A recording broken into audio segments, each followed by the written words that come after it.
We turn now to another island that is a key military outpost for the United States. Located in the Indian Ocean, Diego Garcia has been often used for strikes on Iraq and Afghanistan. The island also played a critical role in the U.S. Extraordinary Rendition Program.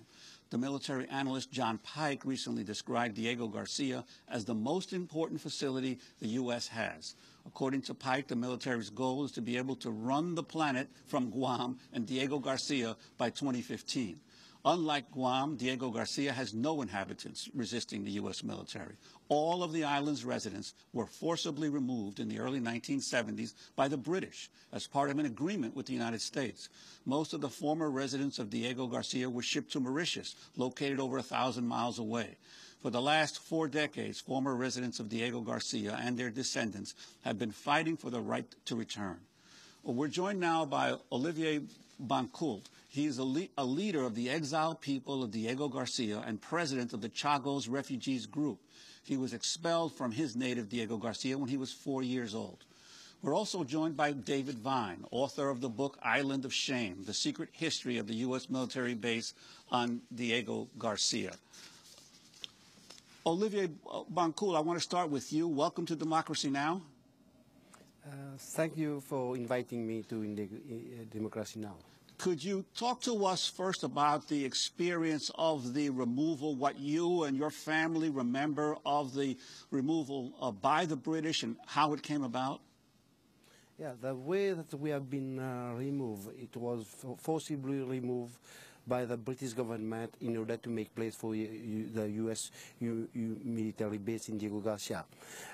We all have to move first on Diego Garcia and then followed by the Haute Island, Paros, Banos and Salomon.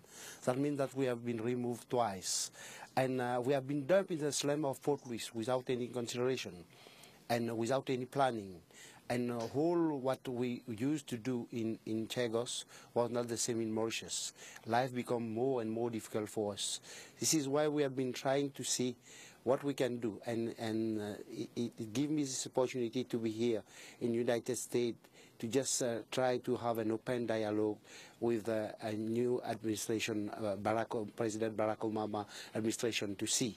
And it's very important that on this day, I've been learned that President Barack Obama had been awarded the Nobel Peace Prize, and I think that he will use it in order to solve the problem, to put an end to all the problem faced by the Sagosian community since they approved the removal from the birthplace.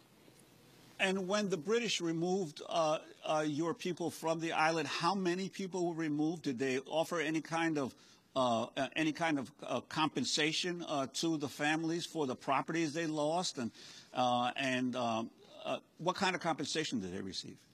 When we were removed, we were in all 2,500, but there was no compensation. This had been followed by all the legal battle, not only by hunger strike, by demonstration, by Sagosian women, and for some years we have received a very little compensation, which was not enough in order to pay all the debt that we had done during our stay in Mauritius, because in Chagos everyone has his own house, whereas in Mauritius we have to pay rent, and we don't have money, we don't have a job. And this is why we consider that compensation was not enough, and people are still living in poverty. And we have been dumped in the slum of Port Louis, the capital of Mauritius. David Vine, you have chronicled this incredible story that is little known throughout the rest of the world. How did the British end up depopulating the island on behalf of the United States? It was, and this is one of the main points of my book, Island of Shame. It was from the beginning a U.S. plan. The U.S. identified Diego Garcia as the site for a military base beginning in the late 1950s and approached the British to gain access to the island and to remove the Chagosians. And with the help of a $14 million secret payment that we made to the British government, we secured their agreement to give us access to the island and then to forcibly remove all the Chagosians, which was ultimately done again on our orders. And the island remains under whose sovereignty right now? It remains a British colony, actually the last created British colony, but the base is firmly a U.S. base. It's a massive Air Force and Navy base. Now, you went all around the world trying to dig up the documents on this. Tell us how you got involved in investigating this scandal. I got involved about 8 years ago when some of the lawyers representing the Chagosians in lawsuits in the United States and Britain contacted me to serve as an expert witness in their suits, to go and live with the Chagosians and to document the effects of the expulsion on their lives. But very, very quickly I realized there was a larger story that I wanted to understand and tell, and that was how the U.S. government came to order the expulsion of the Chagosians and orchestrate it, and why we have a military base in the Indian Ocean in the first place. And why is Diego Garcia so important? Largely because of its proximity to a large swath of the globe, from southern Africa through, and especially the Middle East and the Persian Gulf, all the way to South and Southeast Asia. But it's been the control that the United States has been able to exert over the Middle East and the Persian Gulf and its oil and natural gas supplies in particular that have made Diego Garcia so strategically important. Now, you make the point in your research that the leaders of Congress were not always favorable to this idea of establishing this base on Diego Garcia, and that, in effect, folks in the Pentagon attempted to circumvent the political leadership in terms of being able to reach the point that they have now of this major military base. That's right. Actually, members of Congress were not told at all about the base until the end of the 1960s, when the Navy went to Congress asking for an appropriation for the construction of what they called an austere communications facility, although from the beginning they had plans for a much larger base. But members of Congress were simply not informed about the expulsion of the Chagosians. And were lied to, in fact, at the end of the 1960s and in the early 1970s. When they asked about local inhabitants, they were simply told that the island was home to a few transient laborers. This was part of a public relations plan that the British helped craft, where they would, quote, maintain the fiction, unquote. Those were the words they used.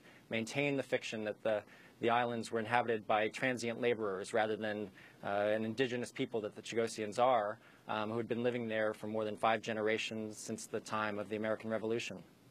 Now, Olivier Bancoult, your reaction to being labeled by the Pentagon transient laborers, what was life like on Diego Garcia before the military came? Life was very good.